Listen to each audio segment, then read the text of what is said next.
What if Rengoku actually awakened his mark? In the official storyline, Tanjiro is described as the first of his generation to awaken the Demon Slayer mark. But there's a growing theory that Rengoku may have already manifested his mark during his battle with Akaza. Today, we'll break down two major pieces of evidence. First, the anime scene. Whenever a Demon Slayer awakens their mark, a distinct pattern appears on the skin. And there's a theory that Rengoku's mark appeared in the anime, right before his final moments. Watch his right cheek closely. In one shot, there's nothing there. But in the very next cut, a faint but clear pattern appears on the same spot. This aligns with another moment in the scene. Akaza says to Rengoku, "How do you still have so much willpower with wounds like that?" But the tone sounds more like shock, almost as if Rengoku had suddenly become stronger, beyond what Akaza expected. This reaction could be subtle storytelling, hinting that Rengoku's power spiked because the mark awakened. And there's one more suspicious detail.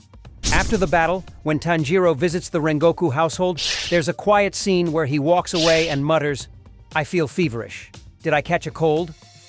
There is no narrative reason for that line. It comes out of nowhere. But a high fever is one of the conditions for the mark, and marks can spread from one wielder to another through resonance. So if this line was intentional foreshadowing, then Tanjiro's first symptoms may have appeared because Rengoku awakened the mark first. Second, the pillar meeting.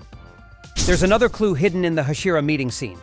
When the mark is being discussed, Amani says, "There was one who became overwhelmed because they could not awaken the mark."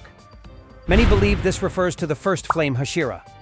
Why? Because everything we know about the mark was found in a written record, passed down through the flame lineage.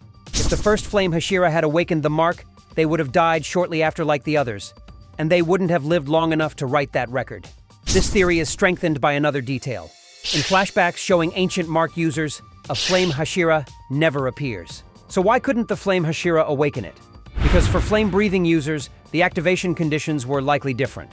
The standard requirements are body temperature of 39 degrees Celsius, heart rate over 200 beats per minute. But flame breathing naturally elevates body temperature, so reaching 39 degrees Celsius in battle wouldn't be rare. This suggests flame users needed a third condition. Most fans believe that condition was mental strength. And here's where it gets interesting. The first flame Hashira reportedly became mentally crushed from the pressure of failing to awaken the mark. Later, Rengoku's father also fell into a near-broken emotional state, abandoning his duty. Both possessed the physical conditions but lacked the mental resolve. But Rengoku was different. Rengoku's mental strength was overwhelming, unlike any flame Hashira before him. And the moment he declared, "Set your heart ablaze," we see fire surge from his chest through his entire body. And that's exactly when the pattern-like mark appears on his cheek. So what do you think? This is just a theory, but the details are strangely consistent. Personally, I believe this may be intentional foreshadowing the author left hidden within the story.